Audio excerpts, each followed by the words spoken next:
ராலி forward. வணக்கம் மக்களே. IPL 2025 action next week இதே டைம்ல சண்டே அன்னைக்கு நடந்திருக்கும்.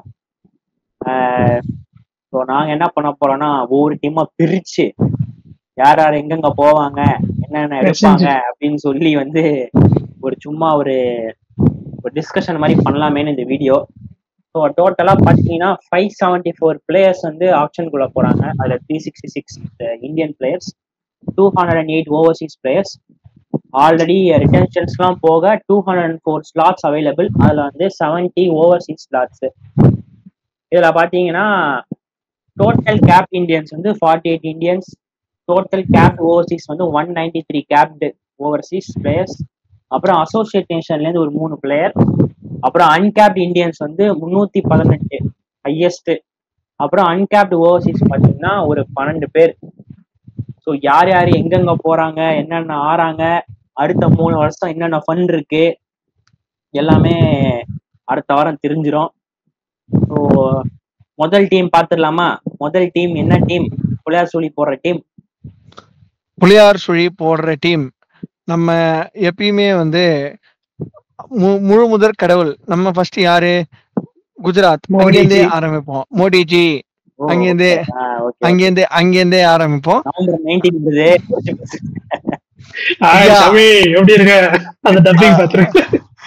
அந்த டப்பிங் அற்புதமா இருக்கும். அது புண்பட்ட காயம் ஐயா, அது ஆற்ற முடியாது. ஆக்சுவலி அந்த ரியாக்ஷன்ல இருந்தா ஸ்ரேயஸ் ஐயர் டீம்ல இருந்து தூக்கிட்டானுங்க எல்லாம் வந்து, டேய் அவன் பர்ஃபார்மன்ஸ்ல தூக்கிட்டாங்கடா, ஏன்டா அப்படி பண்றீங்க? சரி, ஓகே, ஃபர்ஸ்ட் குஜராத் டைட்டன்ஸ் பாத்துடலாமா? Gujarat Titans first.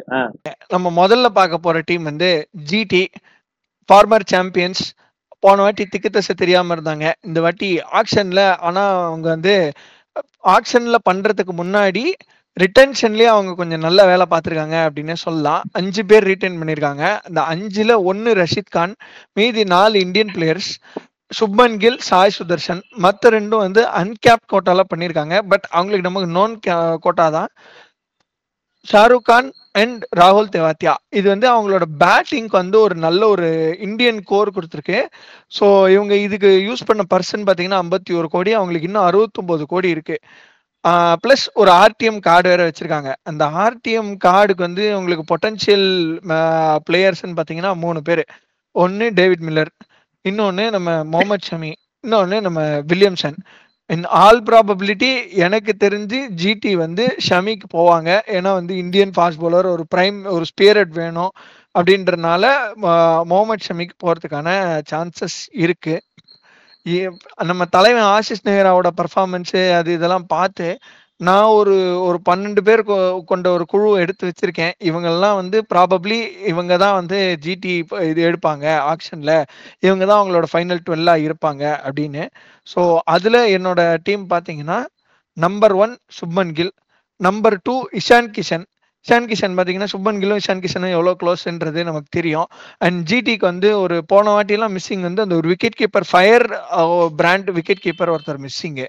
அது வந்து இஷான் கிஷன் பக்காவா செட் ஆவாரு. நம்பர் 3 சாய் சுதர்ஷன், நம்பர் 4 அஸ்மத்துல்லா ஒமர்ஜாய் ஆப்கானிஸ்தான்லேருந்து, நம்பர் 5 நம்பர் 6 வந்து ஷாருக் கான் தெவாத்தியா, நம்பர் 7 வந்து ஆண்ட்ரே சித்தார்த் அப்படின்னு தமிழ்நாட்டில் வந்து ஒரு சின்ன பையன் இருக்காரு. 18-19 இயர்ஸ் தான் ஆகுது. Is breaking the doors of Tamil Nadu cricket. So ரொம்ப நல்லா பர்ஃபார்ம் பண்ணிட்டு இருக்காரு. டிஎன்பிஎல்ல இப்போ அகைன் டொமஸ்டிக் ரஞ்சி டிராஃபில பண்ணிட்டு இருக்காரு. ஸோ அவரு. நம்பர் 8ல ரஷீத் கான், நம்பர் 9ல முகமது ஷமி, நம்பர் 10ல ஜெரால் கோட்ஜி சவுத் ஆப்பிரிக்காலேருந்து, number 11 Fazalhaq Farooqi, and 12th பிளேயரா சாய் கிஷோர் நம்ம இவரு வச்சிருக்கேன். ஏன்னா ஜிடிக்கு வந்து தமிழ்நாடுனாலே எவ்வளோ பிடிக்கும் அப்படின்றது நமக்கு தெரியும். ஸோ அதனால இதுதான் என்னோட 12. வரதா மணி, உங்களோட கருத்துக்கள், எதிர்கருத்துக்கள் இதுல? எனக்கு தான் மோரார்ல சிமிலர் தான். என்ன ஓப்பனிங் கில், செகண்ட் வந்து இஷான் கிஷன் கிடைச்சாருன்னா ரொம்ப லாபம். இஷான் கிஷன் அப்படி இஷான் கிஷன் கிடைக்கல அப்படின்னா ஜானி பி, நம்ம பிதாமகன் அவரு எடுக்கலாம். அப்படி இல்லைன்னா வந்து ரஷீத் கான் இருக்கிறதுனால குர்பாஸ்க்கு ஒரு நல்ல ப்ராபபிலிட்டி இருக்குன்னு நான் ஃபீல் பண்றேன். அது வந்து 1 டவுன் வந்து சாய் சுதர்ஷன், அதுல டவுட்டே கிடையாது. இப்போ 4th பேட்ஸ்மேன் வந்து 2 டவுன்ல வந்து நான் ஒரு இந்தியன் பேட்ஸ்மேன் வைக்கலான் இருக்கேன். எப்படின்னா ராகுல் திரிபாத்தி இல்லைன்னா வந்து தேவதத் படிக்கல். தேவதத் படிக்கல் வந்து நிறைய பேர் ஒத்துக்க மாட்டாங்க, ஏன்னா வந்து அவர் டாப் ஆர்டர் பேட்ஸ்மேனு, அவரை எங்க கொண்டு வந்து வைக்கிறீங்க அப்படின்னு சொல்லுவாங்க. மேபி நாட் ஸ்பெசிபிக்கலி படிக்கல் இல்ல திரிபாத்தி, இல்லைன்னா வேற யாராவது ஒரு இந்தியன் பேட்ஸ்மேன் வைப்பாங்கன்னு எனக்கு ஏதோ ஒரு ஃபீல் இருக்கு. அப்படி இல்லைன்னா வந்து நிதிஷ் ராணா. இந்த மூணுத்துல ஏதாவது ஒரு ப்ராபபிள் பிளேயர் இருக்கலாம். ஸோ அடுத்த பிளேயர் வந்து ராகுல் தெவாட்டியா, அதுக்கப்புறம் வந்து ஷாருக் கானுக்கு அப்புறம் ரஷீத் கான், அதுக்கப்புறம் வந்து நீ சொன்ன அதே பவுலர் தான் மதுசங்கா. நான் வந்து நீ ஃபருக்கி சொன்னேன், நான் வந்து ஃபருக்கிக்கு போலாம், ஏன்னா வந்து ஆஷிஷ் நகராக்கு லெஃப்ட் ஆர்ம் சீமர்னும் பிடிக்கும். ஸோ மேபி மதுசங்கா அப்படி அந்த ஒரு ப்ராபபிலிட்டி கூட இருக்கு, மதுசங்காக்கு போகலாம். இல்லைன்னா வந்து எப்பயுமே வந்து அண்டர் த ரேர் தான் போவாங்க ஜிடி. ஸோ ஹேசல்வுட் அது மாதிரி ஒரு காம்போல, ஏன்னா ஹேசல்வுட்லாம் வந்து பிச்சின்னு ஒரு 12-15 கோடிலாம் போக மாட்டாரு, அவருக்குன்னு ஒரு ரேஞ்ச் இருக்கு, 6 to 10 crores 10 crores ஒரு முச்சிப்பாங்க, அந்த மாதிரி ஒரு பவுலர். ஸோ அவரு சாய் கிஷோர், எனக்கு தெரிஞ்சு சாய் கிஷோர் எடுப்பாரு, மேபி நீ சொல்ற மாதிரி சாய் கிஷோர் எடுக்க வாய்ப்பு இருக்கு. அதே மாதிரி என்னோட ரிட்டென்ஷனுமே வந்து ஷமி தான். ஷமி ரிட்டைன் பண்ணுவாங்க.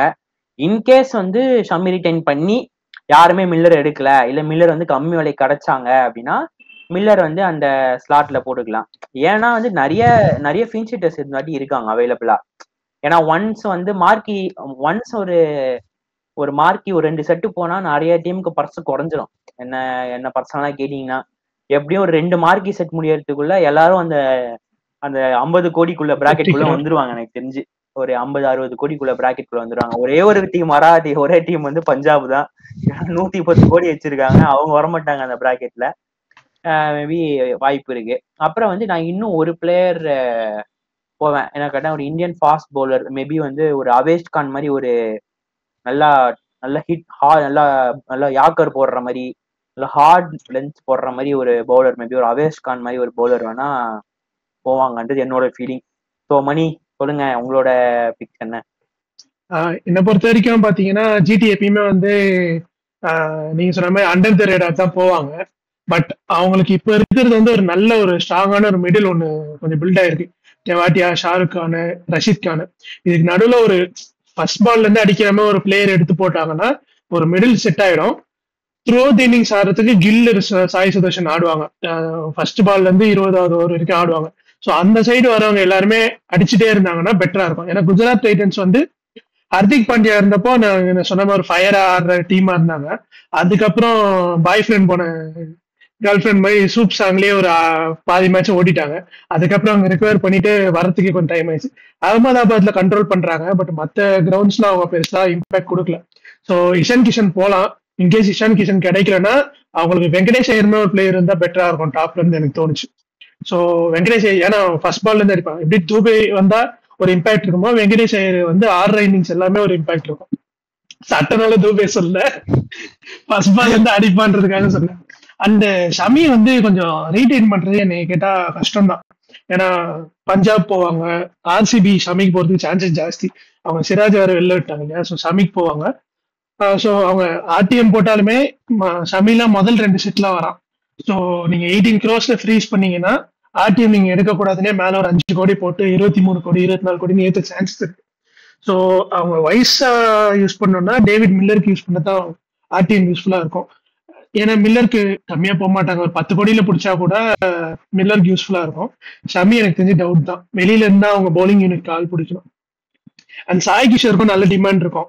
ஸோ அவங்க ரீடைன் பண்றது கொஞ்சம் கஷ்டம் தான். ஸ்பின்னர்ஸ் எதிர்பார்க்குற டீம்ஸ் நிறைய இருக்கு. மும்பைக்கே ஸ்பின்னர் வேணும், அவங்க யாரை எடுப்பாங்கன்னு தெரியாது. ஸோ மும்பை நல்லா ஹார்டா போறதுக்கும் சான்சஸ் இருக்கு. இருக்கு பியூஷ் சாவ்லாங்க இன்னொரு ப்ராபபிலிட்டி இருக்கு. நூர் அகமத்னு ஒருத்தர் இருக்காரு, அவரு கூட நல்ல பொட்டன்ஷியல் பீக் தான். ஆனா வந்து என்னன்னா வந்து 2 ரஷீத் கான் இருக்கிறதுனால இன்னொரு ஸ்பின்னருக்கு போவாங்களா, ஒரு இந்தியன் ஸ்பின்னருக்கு தாவுவாங்களான்னு தெரியல. அதுதான் சொல்றேன், சாய் கிஷோர் வந்து கிவன் கிடையாதுல்ல ஜிடிக்கு. அதர் டீம்ஸும் பார்த்துட்டு இருக்காங்க. இப்போ கேகேஆர் எல்லாம் பாத்தீங்கன்னா வருண் சக்கரவர்த்தி, சுனில் ரீடைன் பண்ணிட்டு இன்னும் எவனா ஸ்பின்னர் கிடைக்குமான்னு பாக்குற ஆளுங்க தான். ஸோ அவங்க யாரு கிடைச்சா எடுத்துப்பாங்க. சிஎஸ்கே சாய் கிஷோர் போவாங்க, ஆடுவாங்களான்னு தெரியாது. மத்த டீம்ஸ்க்கு தேவைப்படும். சாய்க்கு சொர்க்கு 26 வயசு தான் ஆகுது. கிரைட்டீரியா ஏஜ் கிரைட்டீரியா கிடையாது. எஸ்ஆர்எச் போறதுக்கு சான்சஸ் இருக்கு. ஆனா அவங்க லாஸ்ட் டைம் வாஷிங்டன் சுந்தரே சும்மா கூப்பிடதான் உட்கார வச்சிருந்தாங்க. சோ அது ஒரு விஷயம். அவங்க எங்க பவுலிங் எல்லாம் போடலையே, அவங்க வந்து வெறும் பேட்டிங் மட்டும் தான். எங்க டீம் பேட்டிங் மட்டும் தான் ஆடும். பவுலிங் எவ்வளவு அடிச்சுக்கோங்க, நாங்க பேட்டிங் வந்து டிஃபெண்ட் பண்ணிக்கிறோம் தான் ஃபைனல் வரைக்கும் ஆடினாங்க. எனக்கு தெரிஞ்சு ஷமி இந்த ஆடு ஜிடி ஆட மாட்டாருன்னு தோணுது. சோ அவ்வளவுதான். ஆனா ஆடுனா ஜிடிக்கு நல்லது, ஆடுலதான் ஷமிக்கு நல்லது. நெக்ஸ்ட் டீம் போயிருவோமா? அப்போ போயிடலாம். ஜெய் நெகரா துணை அப்படின்னு சொல்லி நெக்ஸ்ட் டீமுக்கு போவோம்.